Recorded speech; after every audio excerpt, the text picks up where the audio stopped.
Hello, TI family. My name is Edwin Jones from Indianapolis, Indiana, and I'm running for state representative in District 98 in Indianapolis in this year's May primary on behalf of all targeted individuals. Since we are targeted in so many different ways, I had to narrowly focus my platform on police misconduct and medical malpractice, as I did when I ran in 2002 and 2006. This is a class-based platform and not a race-based platform, as I know TIs from all over the world of different races and cultures. I will continue to run for public office until I win or until I die.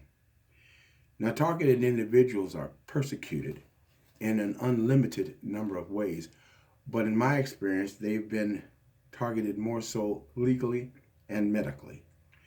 In the court system, if you are poor, you cannot buy justice. The police, prosecutors, and judges keep their jobs by incarcerating you.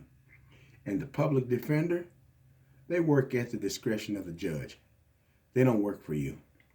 And people are being quietly intimidated to making plea bargains that are results of unconstitutional arrests.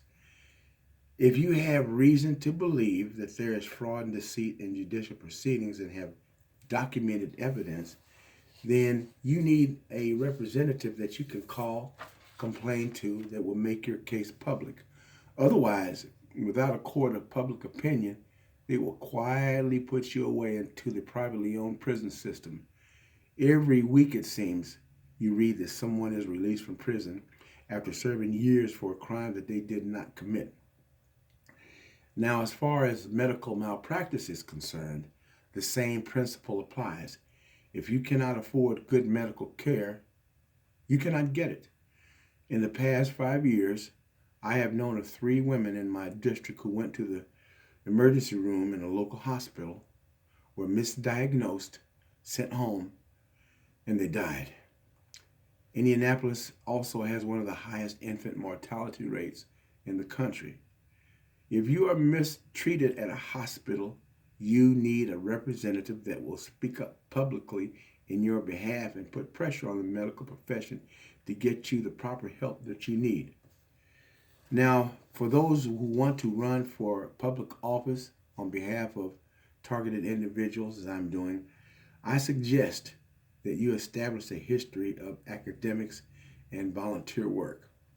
You see, if you just talk about police and medical conspiracies, everybody will call you crazy, manic, or ignorant. You need to establish a pattern of stable behavior so that you will be taken seriously.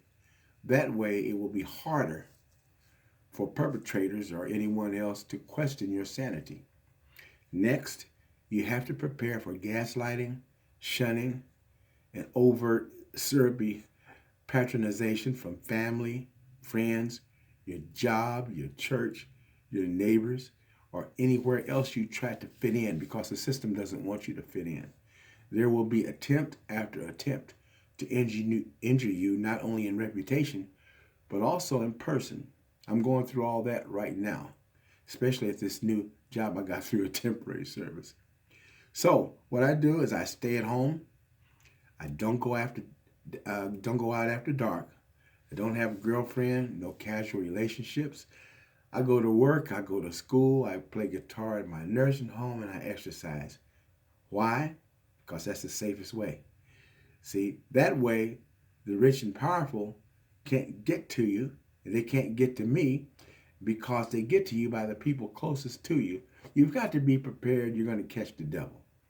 But remember to have thick skin. Don't take things personally, because the devil is just doing his or her job. Meanwhile, eat right. Eat whole foods, abstain from drugs, wrongdoing, and people who are not engaging in fruitful works. Exercise and stretch daily.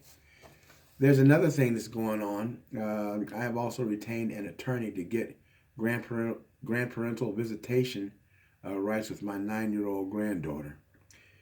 She is the only person on the planet that I trust implicitly, and Right now, my son is keeping her from me. You know, the state does not want me to have a relationship with anyone, including my granddaughter. So I'm praying for the best. All I want is a couple of phone calls a month and an hour visit. And that's not asking much. But as we all know, as a targeted individual, the state wants you completely isolated. So we'll see. I am not a politician, as you can probably tell, or a community activist. I am a whistleblower who desires to enable other whistleblowers who desire to be treated fairly. So friend me on Facebook if you like.